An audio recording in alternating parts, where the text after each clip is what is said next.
symptom control and pain management, things like that.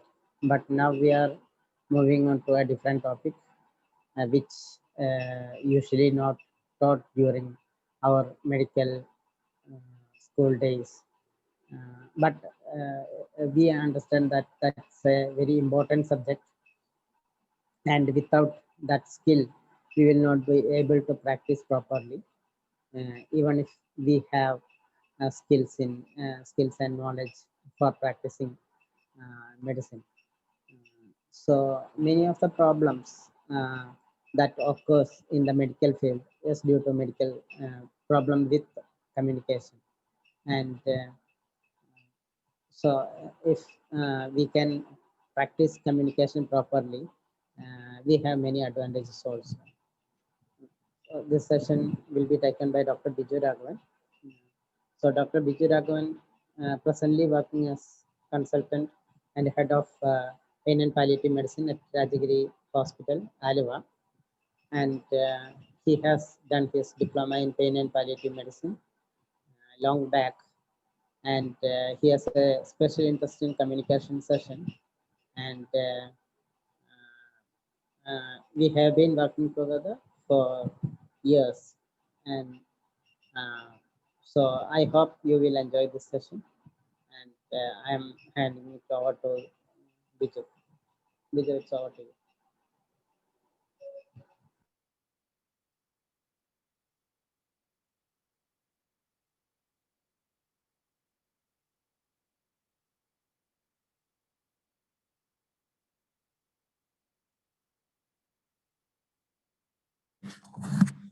Biju sir, please unmute. Biju, unmute. Okay. Sunil, thank you for the kind introduction. Indeed, we go back a long way. From 2004 onwards, we have been together, and it's always good to see you. And welcome to all the participants who have joined this session on communication skills. This will be a two-part session. First part being today, and the second part will be same time next week. And in today's session we will be talking some basics, and the second week we will talk a little bit more on certain specific aspects of communication. So since time is always at premium, without much ado, let us start. Can you start sharing the screen from your end, please? Yes, sir. Okay, thank you. Yeah. All right, can we have the next slide? So this is where I work. This is Rajagiri Hospital in the middle part of Kerala, which is at the lower part of India on the uh, western coast, the Queen of the Arabian Sea, which is Kochi.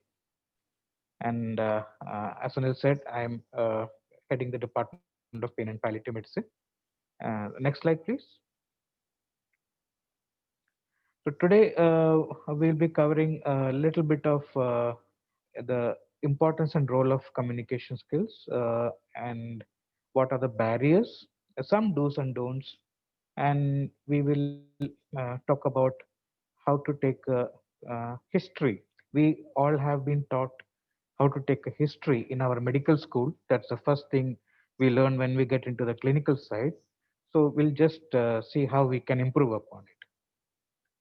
So next slide. Why is healthcare communication challenging? Because people don't come to us because they want to come to us. They want to go to a movie.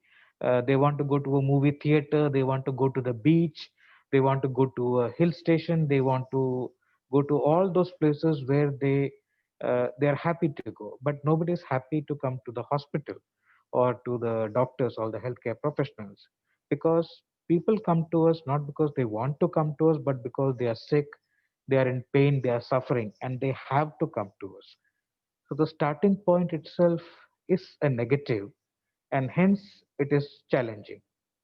And also, you may have a very good hospital with all the latest gadgets, all the gizmos, and very smartly dressed employees and doctors with multiple degrees and all of that we think are very impressive, but it is up to the patient and the family to decide whether our care is satisfactory or not.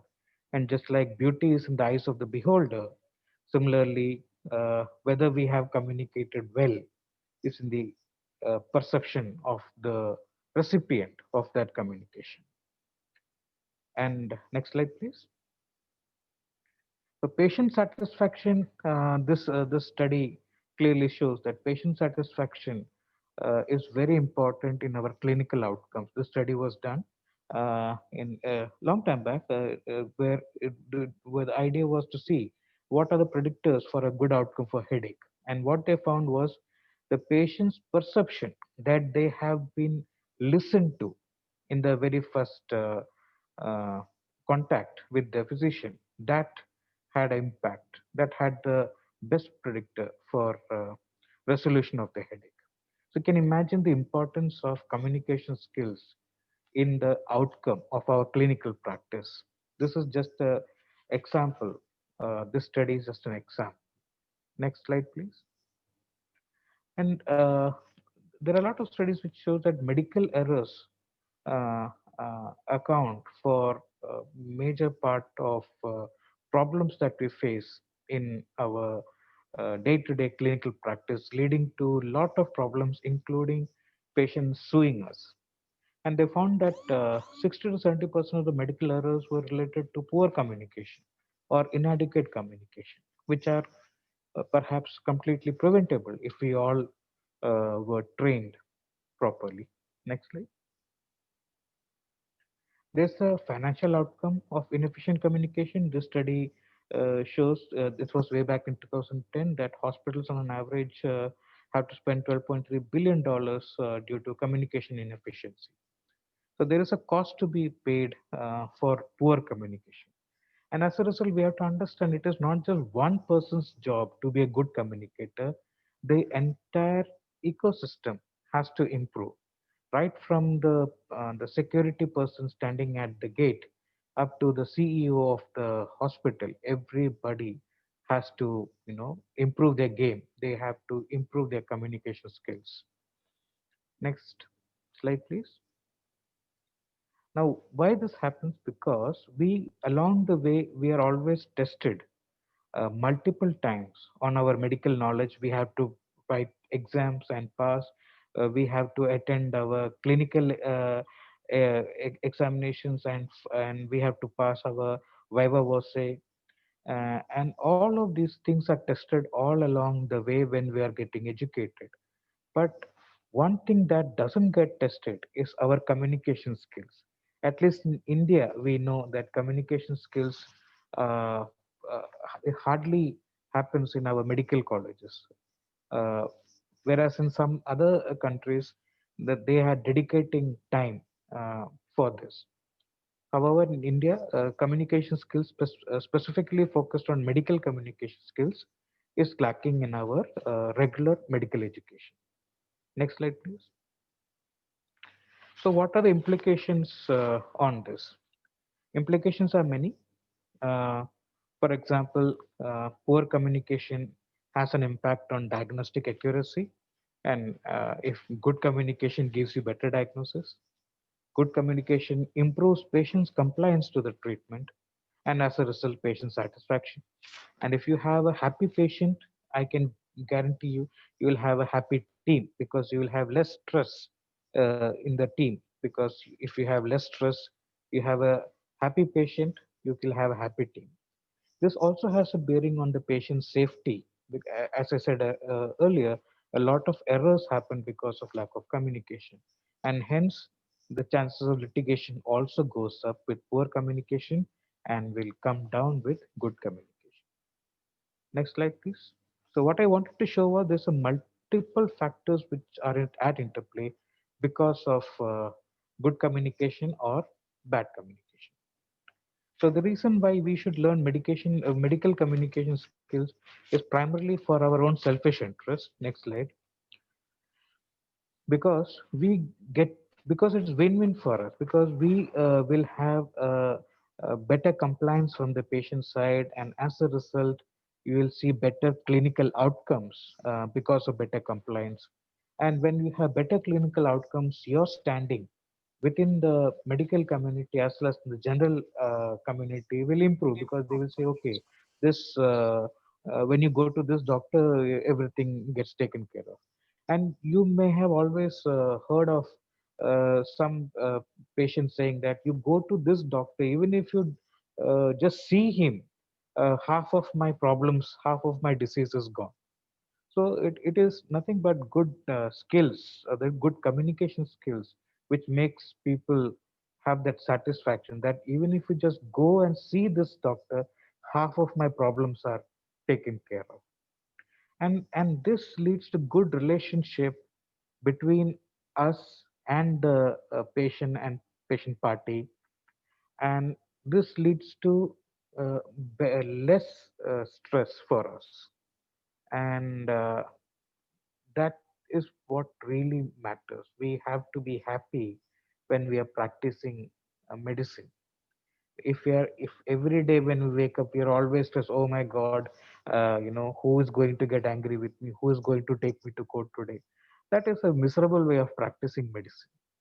So good communication skills leads to good relationship, as a result better quality of life for us. That's why I said we must learn good communication skills for our own selfish interest. And of course all of these things will have an impact on your professional achievements, whether you want to be a good clinician or you want to be a good researcher, or just be a good person in the community. All of that is possible with better communication skills. Next slide, please. It is also beneficial for the patient and family, because when we communicate properly to them, so their uncertainties comes down a little bit. They know what is going on. If we have a situation where we cannot give them a direction, at least they know that things are not clear. We are trying to find out what is going on. We are trying to find out what is the problem. We are trying to give some treatment to see how things are, can be stabilized. Right now it is not stable.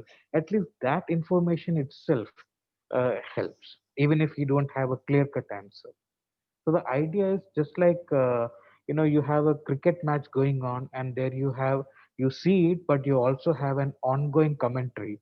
Similarly, when you have somebody sick and you are trying to diagnose things, and you are still not very certain, and you're giving some treatment and you're still not certain how the outcome will be, if you at least mention it like a running commentary on what is going on, that will also help the patient and family. Not giving them an idea keeps them in suspended animation, puts them in the dark, and anxiety and fear increases. Also, because they know what is going on, they can plan for it. Many times, remember that they are also busy people. We doctors are not the only busy people in this world. Other people are also busy, so they need to plan their time, they need to plan their resources, they need to plan a lot of other things before some surgery or some radiation, or or some major medical intervention is required. So it's very important that the communication helps them to plan ahead. Next slide. There are a lot of misconceptions about what we can achieve in modern medicine and what we cannot. Most of the time, we ourselves are not very aware of what are the capabilities of modern medicine. For the simple fact that most of the diseases known to modern medicine, almost 70% of people die of non-communicable diseases. And as a result, we know that we can't cure non-communicable diseases. We can only try to control them. So this idea that we are here to diagnose disease and cure disease is something that we need to re-examine. Most of the diseases known to modern medicine are not curable, but they are controllable to a certain extent. But then the control is not forever. For example, you can control diabetes for a couple of decades, but then ultimately Patients go down with multiple complications of diabetes and they ultimately die of it. So and so forth. So we have to have some humility within us to understand there are limitations. But remember, there is no limitations to care. This dictum that goes that to cure sometimes, to relieve often, and to comfort always. This comfort always is the crux of the matter, and good communication is comforting, and that is where somewhere we uh, lack that part. Not our fault, it is the deficiency in our education system. And as a result, with each person we communicate, we clarify. Slowly, we percolate the information into the society. A lot of misconceptions about medical matters we have to clarify. The onus is on us. And that is how we can build up a harmonious relationship between the medical community and the rest of the world at large. Right now, we know there's a lot of friction, and the outside community feel that we are here to fleece them. We are here, we don't care about them. The only thing we care about is their money. But within the medical community, we know it is not like that. We sacrifice so much of our personal life to care for our patients and their families. So this, what we see and how they see, this mismatch needs to be corrected, and that is where good communication skills comes in, and the onus is on us to make that effort. Next slide, please. So what are the barriers? We can't talk about all the barriers. We'll talk about some. Next slide. Next slide. Yeah. Yeah. Can you just move forward, forward? Move forward. Next. Yeah. Stop there. Yeah. Can you go back? Yeah. So I just put environment as a barrier, not the climate, time, lack of privacy, noise distraction. Nowadays, mobile is a big distraction. So there can be multiple barriers which can come into our communication with the patient and the family. So it is important that we try to minimize those barriers. For example, we cannot switch our phones off because we don't know when some important call might come. But then we have to learn some phone etiquettes. So while we're having a conversation, if our phone rings, we have to pick it up. But before picking up, we must ask a permission by a gesture or by a word with the person we are talking. For example, excuse me, I just need to take this, and then take the phone. And if it is something urgent, you please talk through whatever that urgent thing is, sort it out, and then go back to the patient with an apology. Sorry about that. However, if it is not something urgent, you can tell the person on the other end of the line, can I call you back, or can you call me back after some time? And then go back to the person with whom you were having that conversation. So this will convey to the person that you value the person's time and presence. So these are some ways that we can modify the barriers. Time management is something that we have to learn. We learn time management in a medical crisis. It is called triaging, and we know in triaging, time management is a team sport. Similarly, in our day-to-day communication skills, we need to triage. Most of the patients can be taken care of by simple communication gestures, good body language. Some situations you need to do elective communications like communicating bad news. It's like an elective procedure. Sometimes you need to do an emergency procedure. For example, somebody is getting angry. How to handle an angry person? That will be an emergency. And remember, not just it is not just one person who has to do the communication. It, as I said, it's a team sport. You have to learn communication skills. Your colleagues have to learn communication skills. Your staff needs to learn communication skills. Everybody has to share. The burden sharing has to be there, so that a good time management is possible. Next slide, please. Sometimes our patients are timid, especially those who come from unfortunate social and financial backgrounds. They are very timid by nature, especially when they come to a big hospital. Or sometimes they feel that the medical person, this doctor, is very busy. So how can I talk about my non-medical problems with the doctor? So it is important for us to encourage them by asking them questions about their non-medical problems, including the financial issues, so that we have a better idea of what we are dealing with. Remember, you may have the best prescription, but if the patient can't afford it, it is worth nothing. It's very important to have the most practical prescription for the patient in front of you. And sometimes you may have patients who have medical conditions which becomes a barrier to communication. For example, if somebody had a stroke and has um, aphasia, something like that, so then also it becomes very difficult. So we have to find out how we have to think of ways and means of getting over these barriers. Next slide.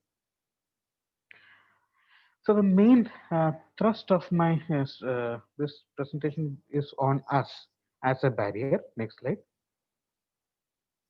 So our appearance, especially with this pandemic, we all have put on masks, and most of the time our face is not visible. Many a times, even our whole body is in a suit, so in a PPE. So a lot of barrier has been created because of this pandemic, even otherwise before also. So, and remember that this PPE or the stuff that we wear or the uniform we have, they are inanimate objects. What really matters is our facial expression and our body language. Even if you are wearing a mask, if you smile behind that mask, it will show in your eyes, it will show in your voice. So it is not what these inanimate objects create a barrier, it is we as human beings that we have to change. And that is what is important. So, irrespective of how we look, we can improve upon our communication skills. But this is definitely a barrier because it changes us from inside when we put on. Otherwise, if we don't have a step around our necks when we are with our friends and colleagues, our behavior is different. The moment you put a step around our neck and we are in the doctor mode, our behavior changes very different. We become more serious, we smile less, and that kind of difference becomes a barrier in good communication. Next slide. Next, next. So there are some of the attitude problems that we need to understand. Most of the time when I start a communication class, most later on people give me feedback that before this class, we never thought that communication skills was important. Many times people who are aware, they feel that they don't have time for it because they have more important things to do. So this is an attitude that we have to get over, because remember, we learn communication skills primarily for our own selfish interest. It is another matter, it benefits the patient and family and society at large. But we have to learn it for our own personal selfish interest, because it is a win-win for us, first of all. Next slide. So, something that is really sad is our medical education shortchanges us. We learn anatomy, physiology to medicine, and uh, subspecialties, super specialties, everything. But at most of the stages of our education, one thing which is consistently ignored is communication skills. Next slide, please. So some of the do's and don'ts, there are plenty of do's and don'ts, but of course we don't have time for everything. Just some few things that I've selected for today's session. Can we go to the next slide? So many a times when we are busy or we are having to deal with a lot of patients, we start avoiding eye contact. And without knowing our behavior, our eyes, we avoid eye contact, and we become grumpy, maybe because we are thirsty, we are hungry, we are desperate to go to the loo, or we are just plain tired.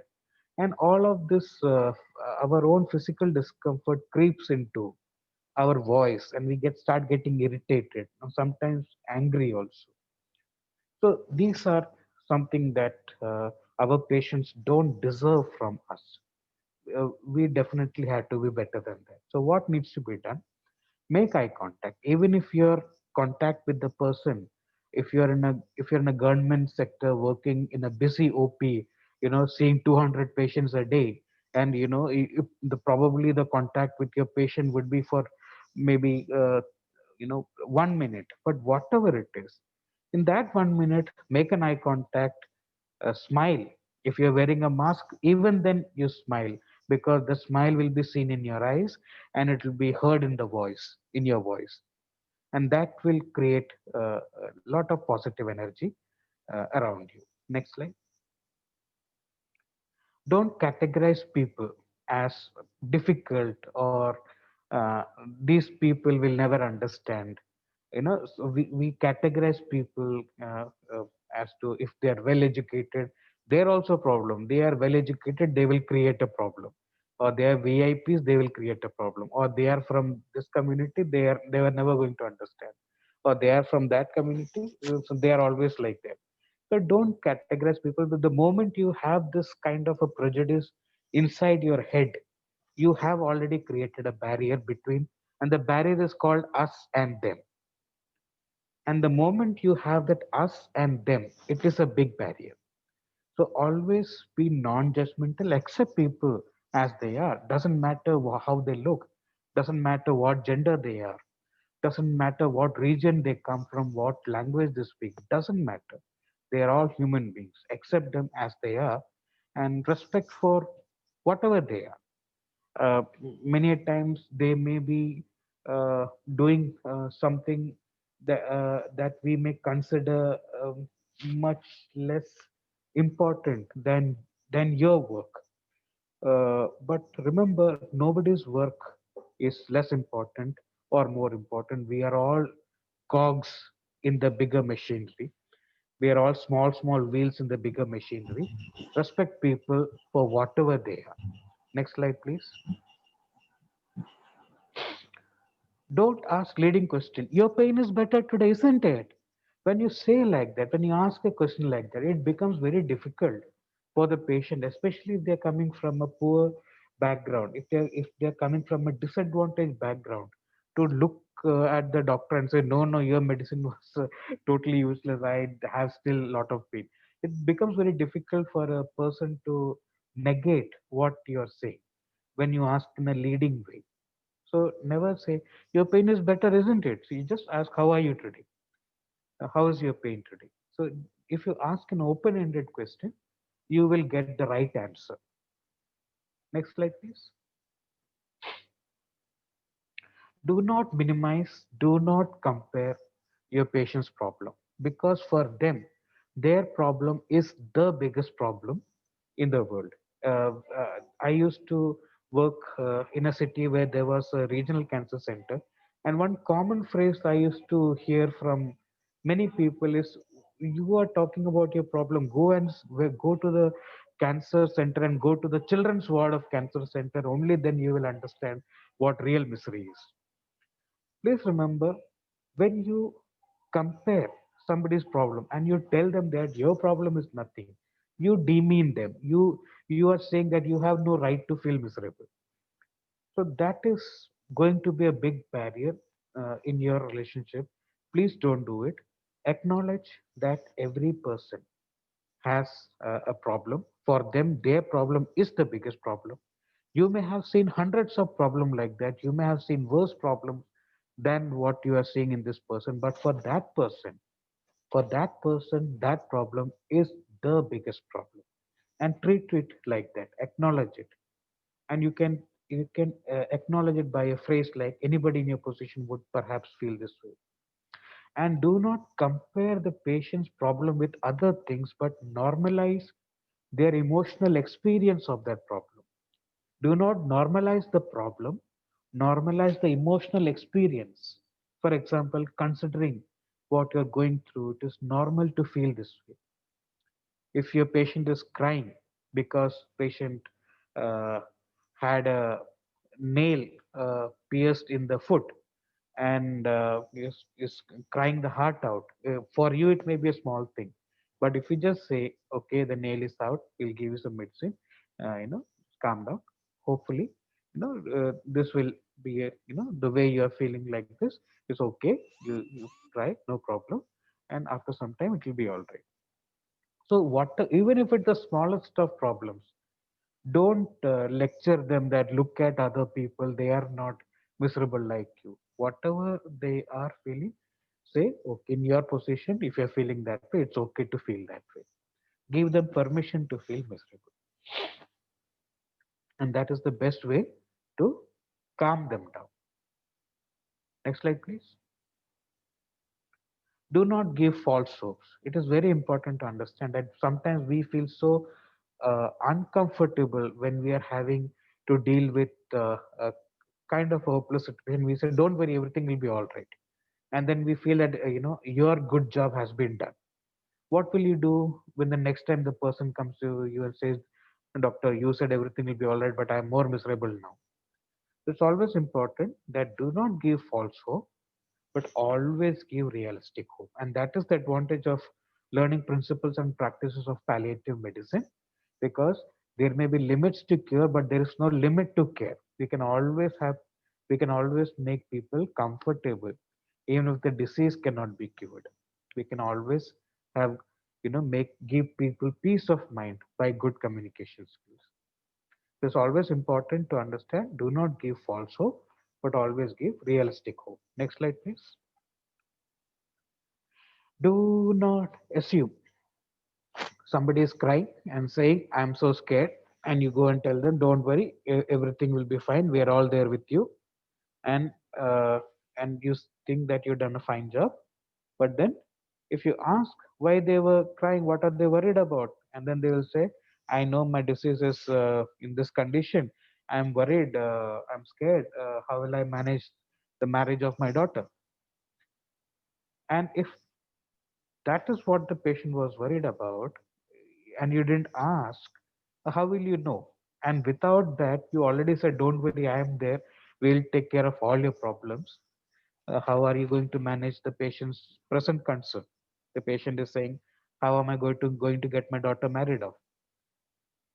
So this is the important thing. Many a times when people are in distress and they're expressing their distress in the form of anger or sadness or crying or with a question, how, what am I going to do? Why did I get into this kind of situation? Why is God being cruel to me? So it is important to understand why they are saying what they are saying. Do not assume. And the simple way to understand is to ask them. Ask them, and they will tell you what is bothering them.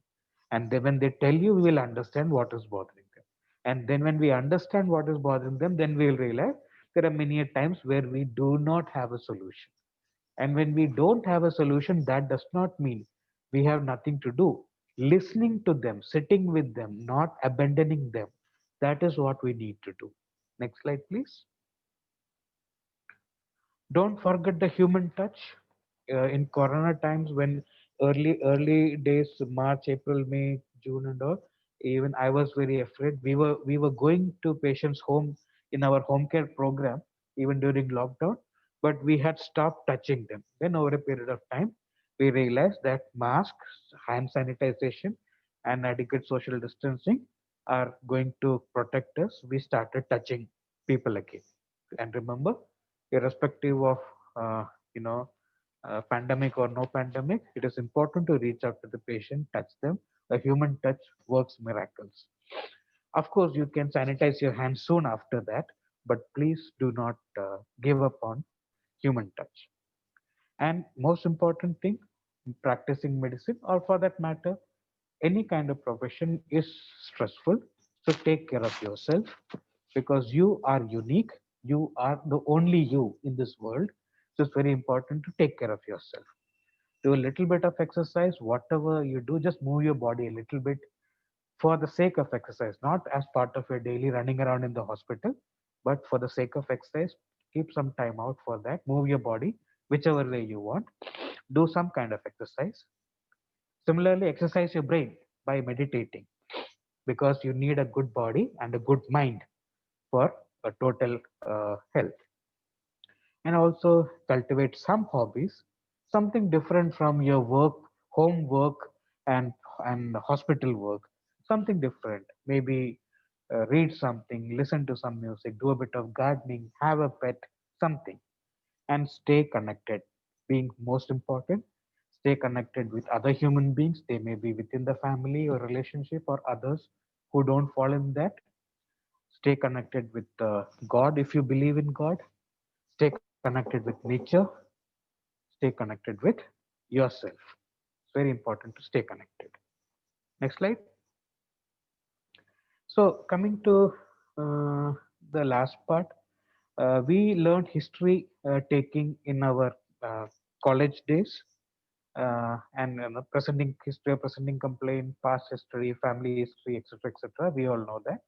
So I'm just presenting you history 2.0, which is incorporating some positive aspects of communication skills. The first thing is greeting. So whether you're seeing them for the first time or the 100th time, always greet.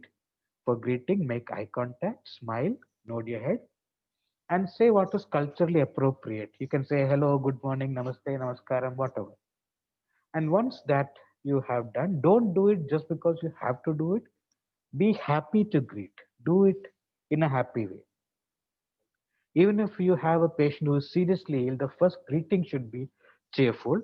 Then you can become serious and have a grave voice in you if it is appropriate. But the greeting should be a little bit cheerful. Then get comfortable. Uh, is very important, because when you're doing a procedure, you make sure that the table is at the right height. You know that all the instruments are in the right places, because that is how you are comfortable doing a procedure. Similarly, communication is also a procedure. Be comfortable. So if you are an OP, you offer them a seat. If you have gone to visit them in the IP, you pull up a chair or a stool or whatever is available and sit down, because sitting down is the most comfortable position. Then start the interview with an open-ended question. How are you today? Whatever. So it's very important that these things are not skipped, because they all add to the quality of the conversation you're having. And most importantly, once you have asked the open-ended question, you listen. Restrain yourself from interrupting. Listen. And not only listen, next slide, please. You have to encourage people, person sitting in front of you. Next slide, please. You have to encourage person sitting in front of you to talk. So to encourage, you maintain eye contact, nod your head, and you can make some sounds like encouraging sounds like mm-hmm, uh-huh, okay, go on. That kind of sounds you can make, or words you can say. And as the person narrates their story, clarify as you go along. Don't keep it for later, because you never know where this conversation will go, and you may forget to, what was the thing that you didn't understand.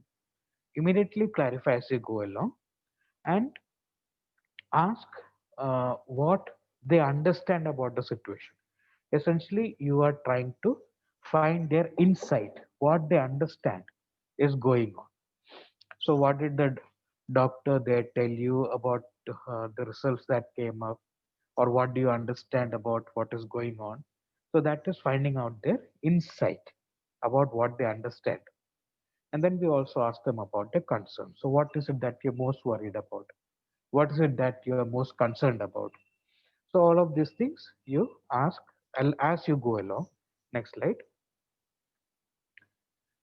And once you have all the information that you need, that is their story, their insight, and their concern. Their story, their insight, and their concern. Then maybe you do your physical examination, you go through the investigation, or you ask for some of your own investigation. Ultimately, you have to share this information. And when you share the information, share it honestly. That is the most important part, sharing with honesty. Now, if at every stage, if the patient and family in front of you is told the truth, then at the end point, it becomes easier. But many a times, what happens in our practice is that the patient and family, uh, maybe most of the time, the patient is not told the truth. For example, the X-ray is taken, and then they tell the family to go to the city hospital or something. Many times we don't tell them what we saw in the X-ray, or what we think is in the X-ray, or what we fear is in the X-ray. That's why we are referring you to. So this kind of information is usually not shared. It is important to share it. So at every stage of the patient's investigation, as soon as we get the information,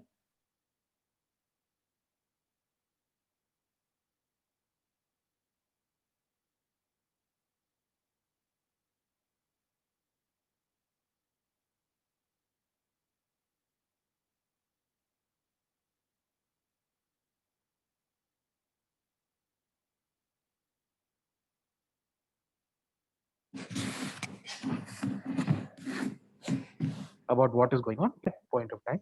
It and once we have had the, can you hear me? Hello, I got interrupted in the middle. Hello, can you hear me? Yeah, yes, Vijay. Okay. So once the honest sharing of information happens, then we can discuss what are the treatment options in front of us. And when we discuss treatment option, we should not have an attitude of my way or the highway. This is what I am recommending. If you can't take it, then you go somewhere. No, we have to listen to their point of view. We have to listen to what their concerns are, the patient and the family's concern.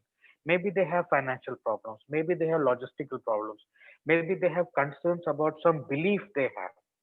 So listen to them and try to address those concerns, try to accommodate their problems, and then come to a decision by consensus. A decision by consensus is the most practical thing that can happen. So my way or the highway is prehistoric now. I don't not recommended at all. It is recommended that we take a decision by consensus. So you have the best medical option in front of you. You have a second option or maybe a third option. Discuss all the options, the pros and cons of all of it, and let the patient and family come back to you with what is okay with them. So that is how a decision by consensus happens. And then when you're closing the interview, you can just summarize what happened and then move on. Next slide, please. So once you have summarized, then you confirm the treatment plan, and then you decide when you're going to go ahead with it. Give a clear time frame, which is convenient to everybody, and then close the interview by leaving the door open. What we mean by closing the interview by leaving the door open? I usually close the interview by asking them, is there anything else that they have, any question in their mind? Is there anything else that they want to say? So that is a good way of closing the interview, that we'll discuss everything and then still I'm asking. So, we are stopping now. Is there anything else that you need to ask? So that's a good way of ending the interview. And then we can give them a contact number. If you don't want to give your personal mobile number, don't give it, but give them some number that they can contact in case they need to contact, so that they don't feel that the door has been shut on them. There is a door is still open for them to come back even before, get in touch with you even before the designated date. And we end by a greeting, this time a goodbye greeting, by making eye contact, smiling and nodding head, and what is culturally appropriate. Bye bye, good day, namaste, namaskaram, or as I usually say, apo sheri. So this is how I will stop. And I think there's one more slide. Next slide. So important thing that we need to understand, that medical communication is a skill. It is not a talent. God has to be kind on you to have a talent. If you want, if you write poetry, if you paint, if you sing, God is kind. If you can write a story, create something out of nothing, that is definitely talent. Most of us are not, but we can work hard and acquire a skill. Practicing medicine is not a talent, practicing medicine is a skill. Similarly, communication is also a skill. It is not a talent. Anybody, irrespective of your personality, you can be an introvert, an extrovert, or you can be a linguist. You may know 10 different language, or you may know only one language. Doesn't matter. Doesn't matter who you are, what you are. Each one of us can be, we can excel in communication skills. It's just a matter of learning and then practicing and polishing. A lot of hard work, but it really will improve. I think I'll stop there. I don't know. There is one more slide, I think. Okay, this is just a glimpse of what we will be doing in next session. We'll be learning communicating bad news, how to communicate bad news, how to manage collusion, and how we will deal with an angry person. Okay, I think I'll stop there. Sunil, can I give the baton back to you? Yeah, thank you, Biju. Session is open for discussion.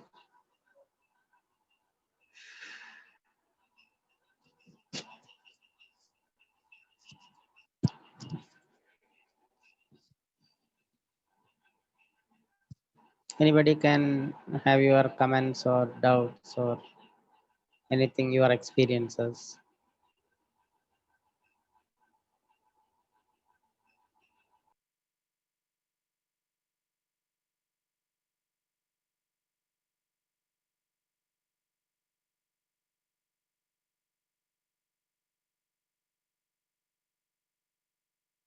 Okay, I see there is a chat question. Whenever we are breaking bad news, should the patient be alone for the first time or it can be the whole family? This is from Dr. Nina. Uh, I guess it will depend on how the person would want it to be, because communicating bad news is something that is uh, the lead is taken by the patient. We are only facilitating communication, and if the patient would prefer to be alone while discussing something of a serious nature, then we let it be. If the patient wants a family member to be around, then we let that be. Often the case is that many a times we first have to deal with collusion. That is, the patient's family will come to us and says, please do not tell it to the patient. So we have to first deal with collusion, have the family uh, turn around their opinion and support the patient's right to know if the patient wants to know, and only then we will have access to the patient when we are trying to communicate bad news. So it depends on the situation we are dealing with. So there is no simple yes or no answer to that. It depends on the situation. It depends on the likes, choices of the patient also.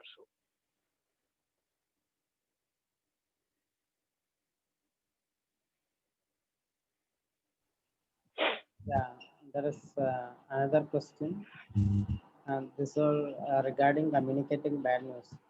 How do you communicate bad news to patient who is already sick and in hospital? It's from Dr. Gopal. Yes, the answer would be similar to the previous one. First of all, in the Indian context, I'm not saying that in many of the developed countries, the patient's autonomy is considered sacred. You cannot speak to the family without the permission of the patient.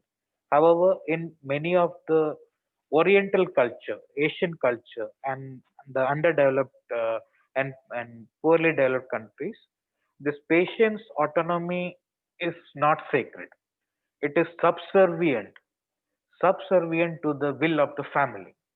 So, in our specifically in India, the patient may ask us, but it is the family that decides whether the patient should be told or not, whether the patient is healthy, sick, or dying. So in my practice, because I work in India and the culture, the when it comes to communicating bad news, is the same. If I have the permission of the family, of course, I work towards creating that permission by managing collusion, and I see that the patient is going to benefit from communicating bad news. Of course, we'll talk about what are the benefits of communicating bad news in our next session. And if I see that there is benefit to be had by communicating uh, at the health status of the patient, then definitely I will go ahead with it. Sometimes when I am with a patient who is so sick and that a good communication is not possible, then really it doesn't make any difference. Unfortunately, many a times when people reach me as a palliative care practitioners, they are not only terminally ill, they are in the dying, actively dying phase. And many a times when patients are actively dying, when their physiological status is going down, then the scope of communicating bad news goes down also. Arun, can you unmute Dr. Anil? He want to tell something.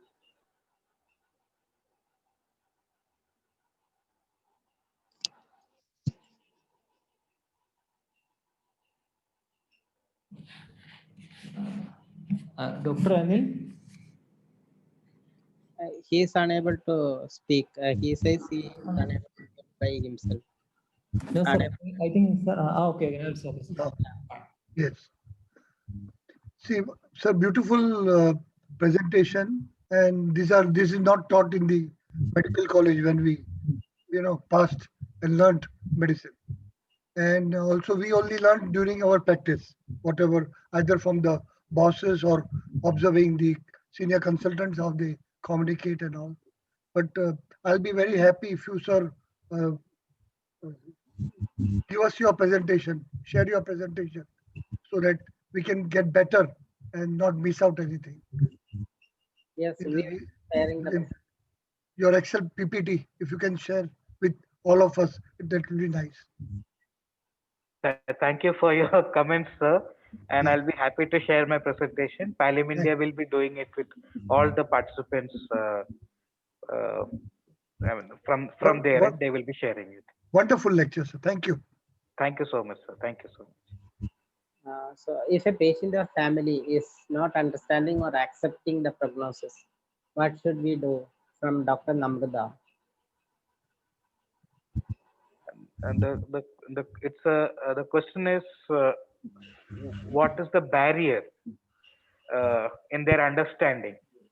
Many times, people get confused when we use medical jargon. And the reason we use medical jargon is because the language in which medicine is taught to us is a lot of these terms are in Greek origin and Latin origin. So they are neither English nor Hindi nor Malayalam nor Tamil. So most of the medical terminology has origin in Greek and Latin. As a result, we learn these terms which becomes understandable to us with our education in 5 years MBBS and 3 years of MD and etc. However, other people are have no clue. They don't understand. For example, if I say the USG shows cysts in the ovary, don't worry. It makes perfect sense to all of us listening because we are all medically trained people. We understand what USG is, we understand what cyst is, but for a non medical person, that person may be an engineer, the person may be a chartered accountant, that person may be an MBA or a very successful businessman. For irrespective of their educational status, they will not understand what USG shows cyst in ovary means. Instead of that, if we say that the scan uh, of your abdomen, the scan of your tummy showed a small swelling in the ovary, which does not seem to be of much problem. which does not seem to be problematic. It will make sense to a non-medical person. But many times we incorporate without knowing so much of medical jargon in our conversation with people. We may spend half an hour and we think we did a great job. We gave them all the information. But if you employ somebody to stand outside of your OP and ask them, the family, when they come out, what did the doctor tell you? Many times, what happens is they will shake their head and say, "We don't know. They said something. We have no idea what they said." That is also a reason many a times the patients will ask their family doctor or their family member who is either a nurse or a technician, a medical technician, or somebody like that to come and talk to us or talk to us over the phone to tell them what is going on. Because when they talk directly to us and when we tell them, many times they don't understand half of the things that we said. So that is where the problem lies, that from our end we make this effort and think we have communicated, and from their end they said something, but we don't know what they're talking about. They are trying to cheat us. So that is where many of the conflict happens, because we are speaking Greek and Latin, and they when they hear us, it sounds like Greek and Latin to them.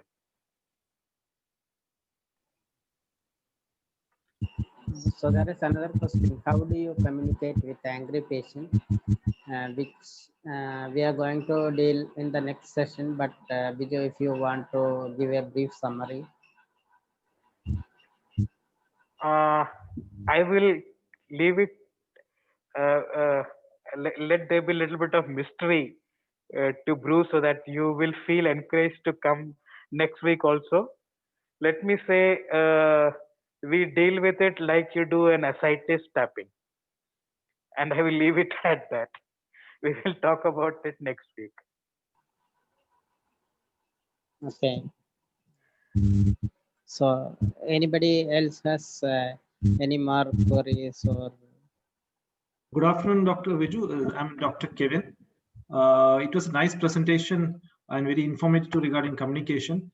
I have one doubt regarding the leading questions, which we are saying that we should not put a leading question to the patient.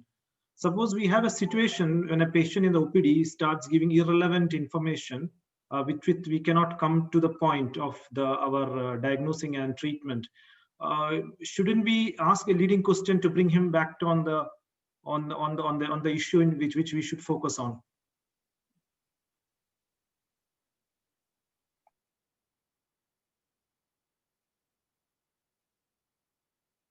Vijay, you are muted. Please unmute. All right. Thank you, Dr. Kevin. Excellent question. And glad to know that I'm not the only one dealing with this kind of problem. Everybody is. So, yes, to the question that why I am saying not recommended to ask a leading question, because ultimately, what is it that you want? You want to know the truth. You want to know the truth. You want to know the correct information. When you ask the leading question, you may or may not get the correct information. Because if you ask the leading question, the person sitting in front of you will feel pressured to give you the answer that you want to hear. So that was the reason why I said avoid leading question, ask an open-ended question. Now, coming to your specific problem that people go on rambling about irrelevant things and take away the precious time we have, how I deal with it is that I tell them, oh, I listen to them, and if I feel that they are going off on a tangent, I tell them, oh, okay, 1 minute, can we come back to what we were discussing in a non-offensive way? It's a simple redirecting their focus on what I want to discuss. So I just tell them this, and then they immediately come back to the area that I wanted to focus on. I hope that helps. Okay.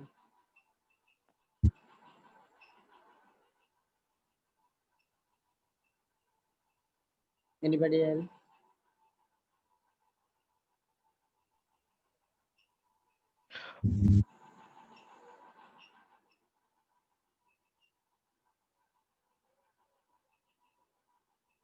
Anybody else have any more doubts?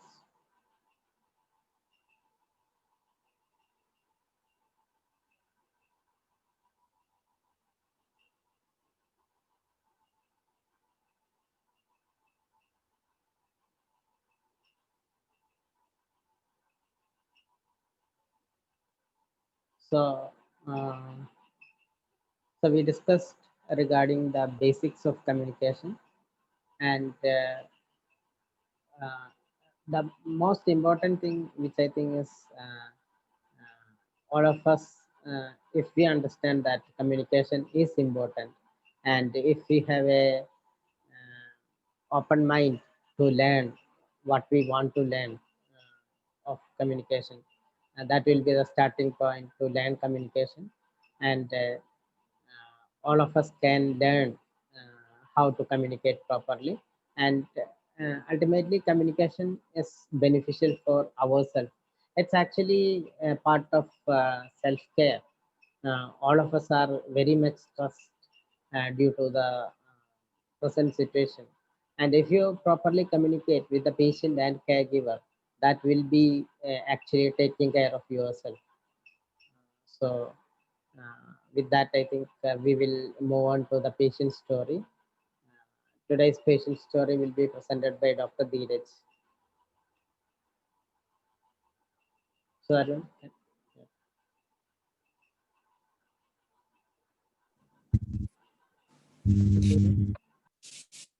Good afternoon, everyone. I am taking the case presentation for today on communication.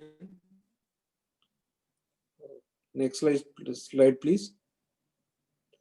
This is a 60-year-old male. He was diagnosed to be having carcinoma of oral cavity, which was later on found to be squamous cell carcinoma. Anterior 2/3 of the tongue and floor of the mouth was involved with metastasis. He had got metastasis to the cervical trunk. Presenting complete, he had something is caught in throat. He had difficulty chewing and swallowing. There was difficulty moving the tongue and difficulty articulating, and there was numbness of the tongue. Next, please. Next slide, please. History of illness. He was a 60-year male with 100 pack year history of smoking. He also had COPD. 2 years back, he noticed silvery patch on the tongue, but did not take any medical attention and continued smoking. Next, please. On examination, which was done on the OT table itself, he was found to be having oral squamous carcinoma of the anterior 2/3 of the tongue and floor of mouth with cervical metastasis. A surgical resection of the tongue with extensive resection of the bone and soft tissue was done. Next, please. His malignancy grew. He had extensive tissue necrosis. There was hypernasality and loss of tongue. He had extensive loss of teeth coupled with loss of tongue. Next, please. Psychological aspect, he lost his speech was unintelligible, he had difficulty in swallowing, there was severe facial disfigurement, he had necrosis, he had a ulcer there which led to bad odor, and along with that he had facial pain. Next, please. We started him on medication. He was started on tramadol, which was became ineffective later on. Then we started on opioid. We started on morphine. We went till 10 mg 6th hourly. We also applied buprenorphine patch. He was given haloperidol, and ultimately he had to be on lorazepam. Next, please. The main concerns was pain was worsened, secondary to extensive local necrosis. He was to be on PCA pump for continuous morphine. Lorazepam was started round the clock. We had to apply metrozil gel for the ulcerated tissue. He required oxygen because we had need to keep him sedated for long, and he always wanted a fan blowing on the head. He always felt heat coming out from the body. Next, please. A summary of multidisciplinary meeting. That is what we do for all our palliative care patients. We involve the oncologist, we involve the oncosurgeon, pain management people, from the radiation, the hospital management. We had a multidisciplinary meeting and the goals of care were worked on. Patient refused further surgery. He refused chemotherapy, radiation therapy, but received good amount of support from his wife and children. They said they are going to take care of him till the end. Heroic life-saving measures like intubation and ventilation were communicated to the family because we had to keep him sedated for long and his oxygen dipped. But they refused and wanted supportive management only. They were communicated in brief about feeding with tube, and family agreed and communicated a comfort hospital care. That is what a good communication is. Next, please.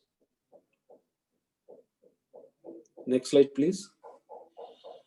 In discussion points, once the symptoms worsen, what options we have? What and when, how to communicate?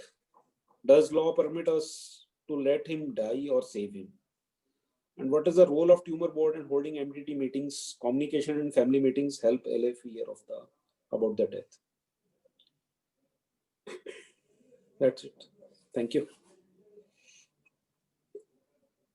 Next, please.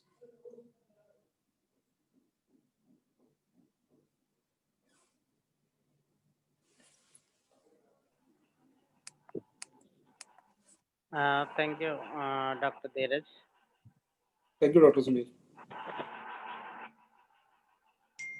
So we have a 60-year-old man who has advanced malignancy Yes. with foul smell. So in that basis, we have to discuss this point. Dr. Dheeraj, can you specifically tell about what symptoms do you have in your mind? Symptoms for what? So symptoms, he was unable to talk, he was unable to swallow, he had pain in his throat, he had facial pain, he had a ulcer which was ulcerated. Yeah. He generally when he came to me along with pain, he had that he doesn't look good. People don't find him good. He otherwise 60 years, he was well preserved for his age. But he said, okay, people are not coming to me, they don't talk to me, I smell a lot. That added that psychological aspect was a lot in him. Though yes, he was suffering also. He had bit amount of pain when he came to me. Later on, when we started him on palliative therapy, his pain further increased. And ultimately, I have not discussed this in the slides. Ultimately, the family wanted him to be anesthetized. We have to keep him on midazolam propofol infusion and let him die. He probably died 4 days after we started him on midazolam and propofol infusion. Okay. But it was a very peaceful death. The family was happy that all throughout the treatment from the day one he has been communicated, and probably we take it as he was well good. The good communication was there. The 4 pillars of good communication. We could we listen and understand the patient perspective. Then we understand his psychological aspect. Then we diagnosed him and gave him the treatment options. And the 4th one was empowerment of the family about the disease, the outcome, and his death. Okay. So in this patient, he had mainly there are many problems, but I think pain is one thing, and foul smell. Then he was unable to speak and eat. So these were the main problems that he was facing. So anybody want to give any suggestions for this symptom?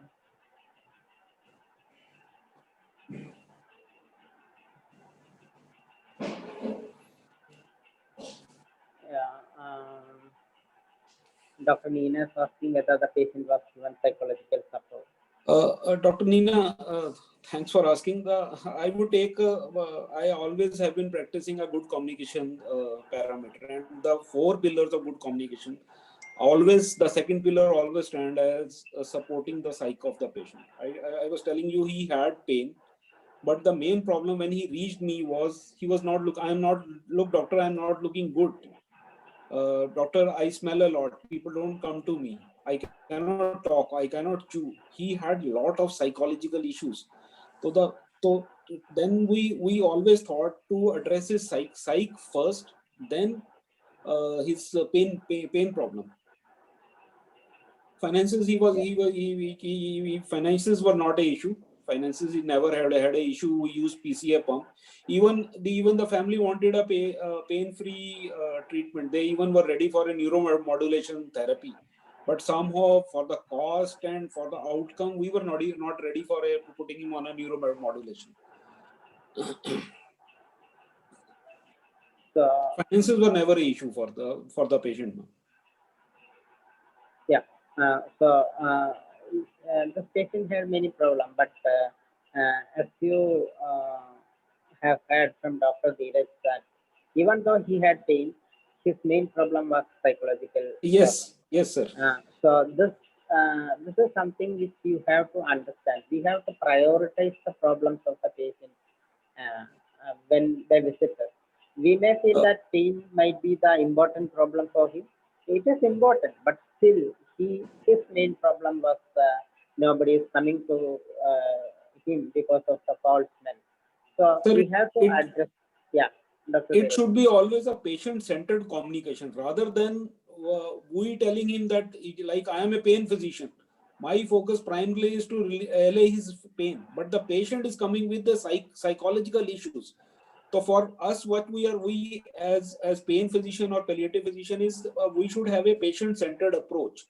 If the patient is coming with a psychological problem, first let's address that psychological problem rather than addressing his pain problem. Yeah. So the primary concern should be addressed first, followed by other concerns. And of course, this patient had necrosis of the tumor and he had foul smell.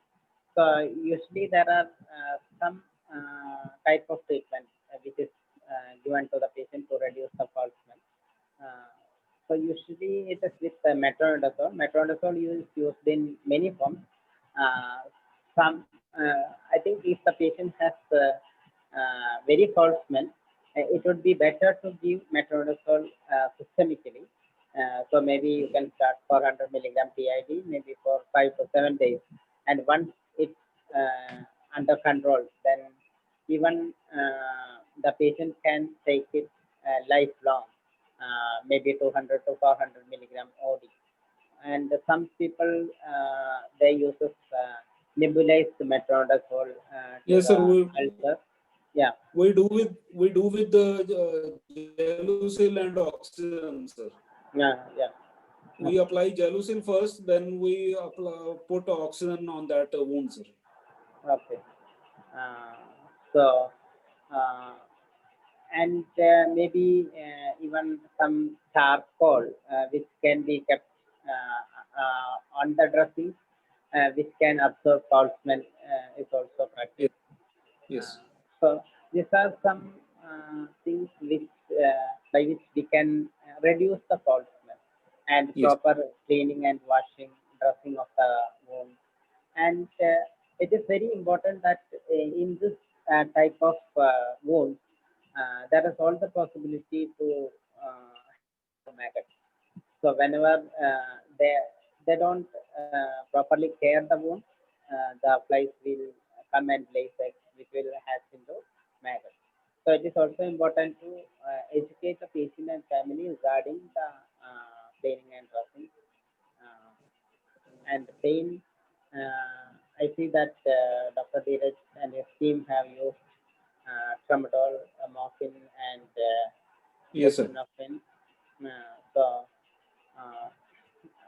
I think it was probably he was at first he was on tramadol, and then because pain relief was not. He didn't respond to tramadol later on. Then we have to shift in morphine, sir. Yeah. Then we even shifted him on a PCA pump. He was continuously on morphine, and we have to put him on a PCA pump for that.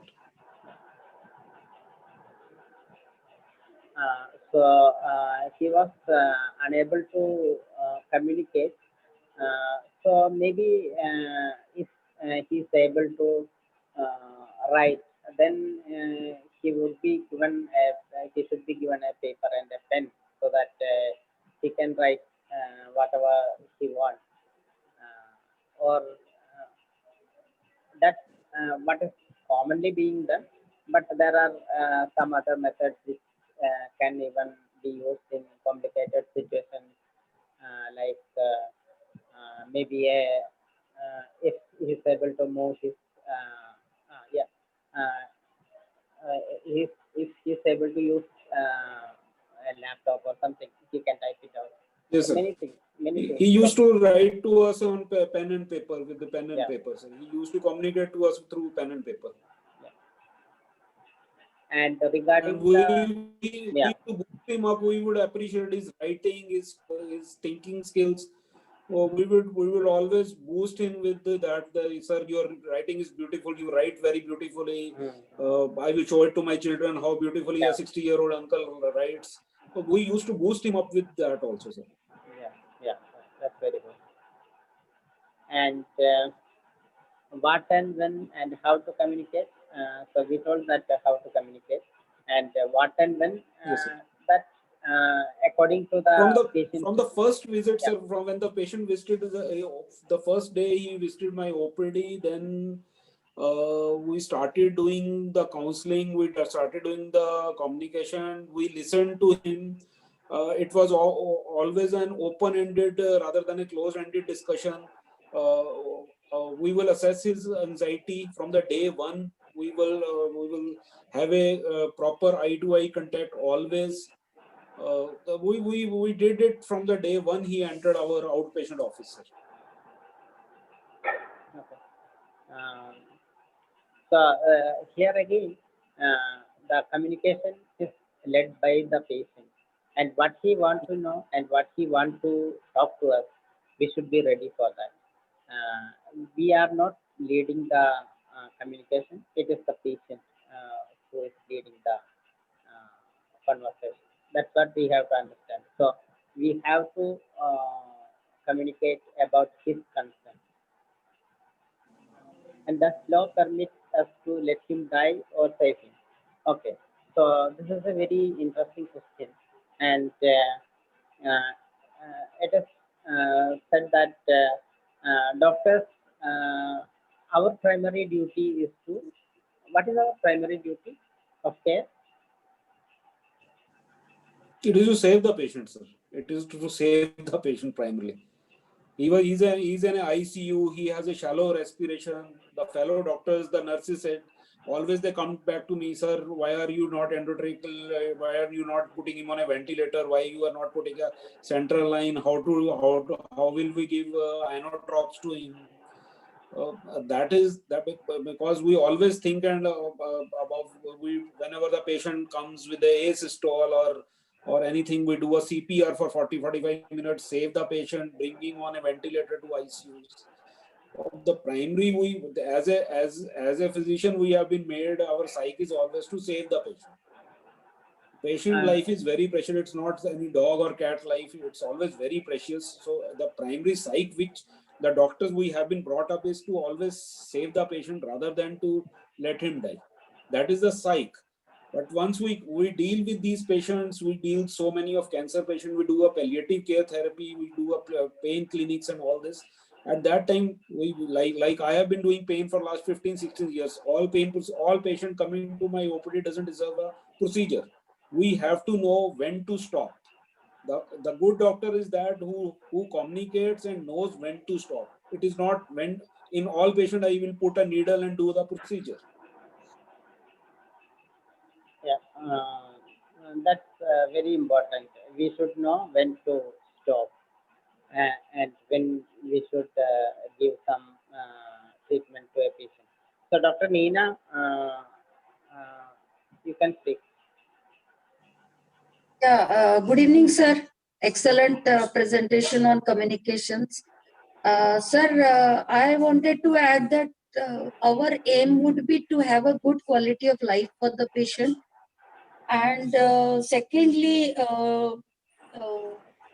yeah, when we are giving a total palliative care, the discussion on the end of life or whether any such interventions of ventilation, ventilator using or tracheostomy, all these things will be discussed with family members. Does it include even that?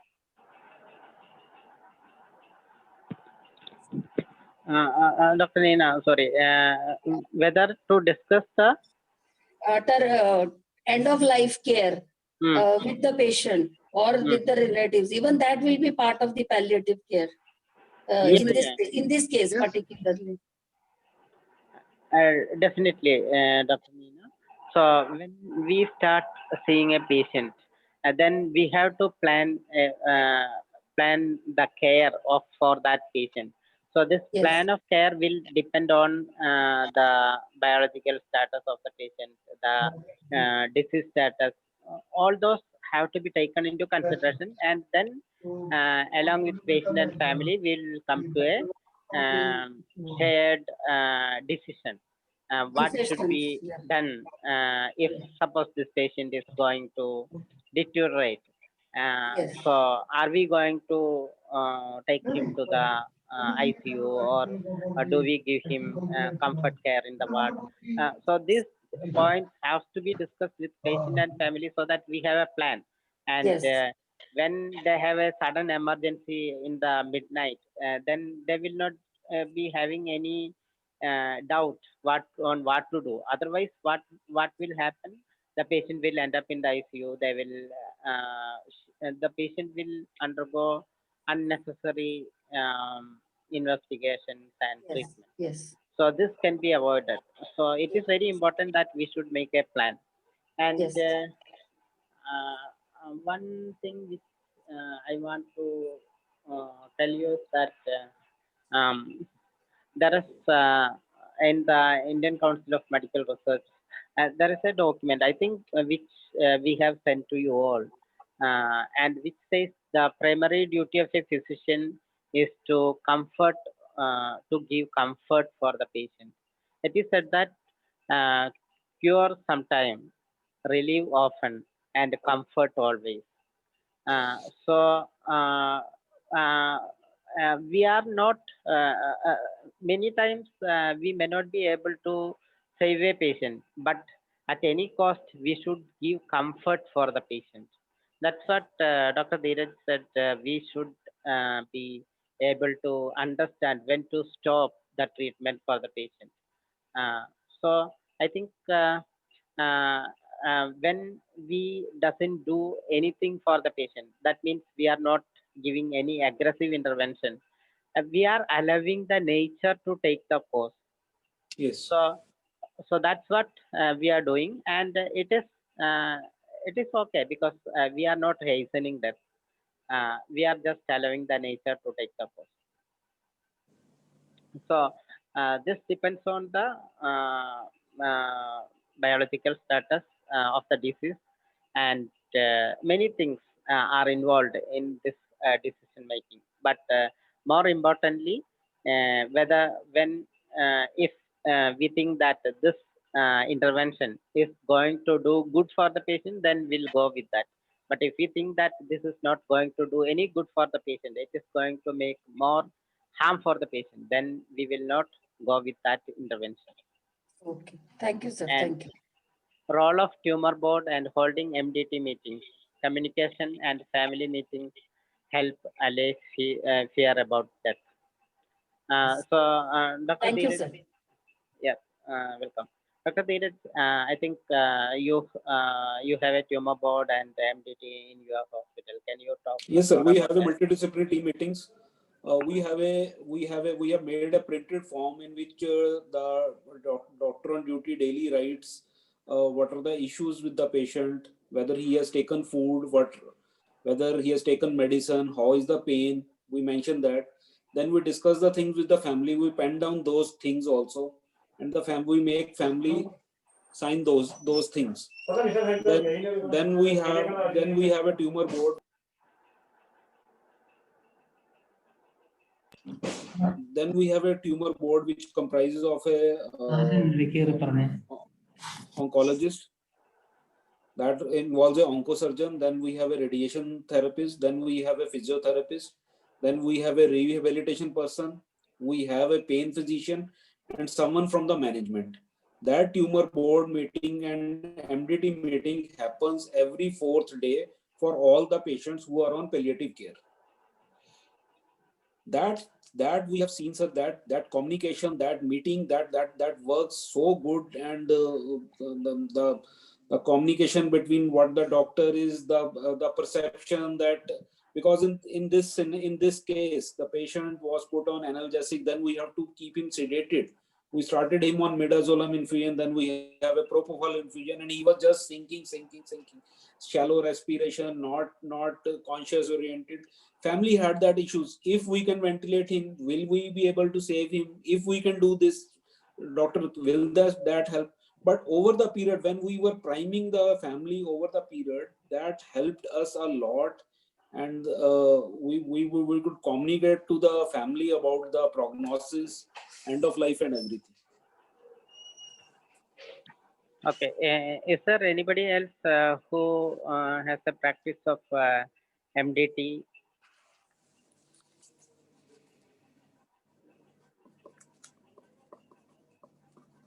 MDT is multidisciplinary team meeting.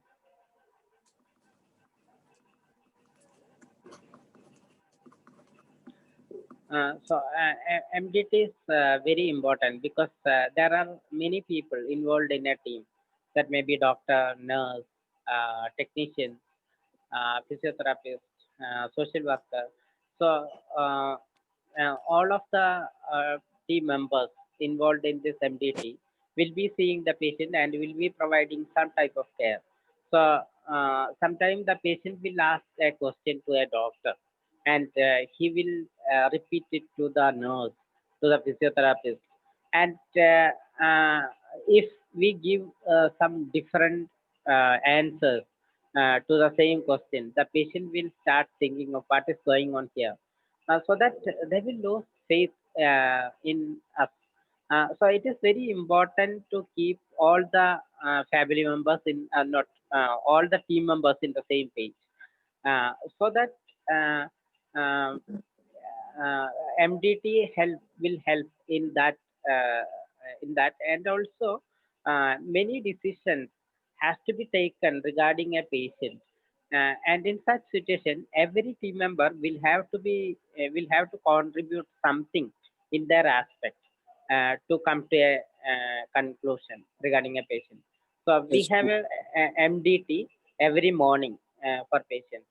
Our team include doctors, nurses, social worker, physiotherapist, and some other specialists.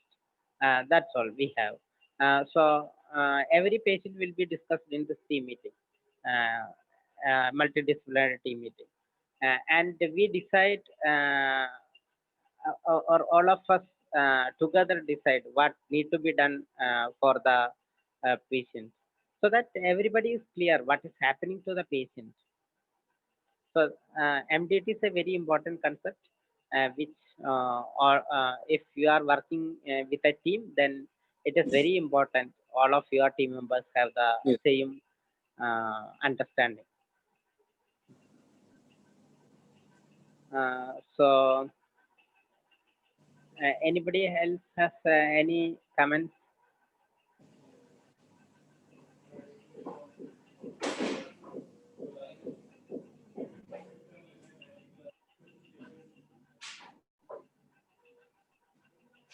Anybody?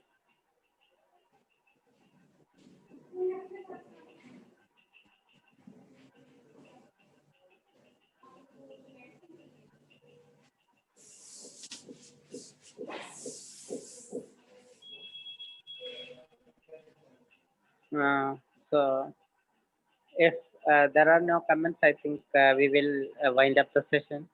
So I think Dr. Dheeraj is presenting for a second time, isn't it? Yes, sir. So may I request all the participants to present patient story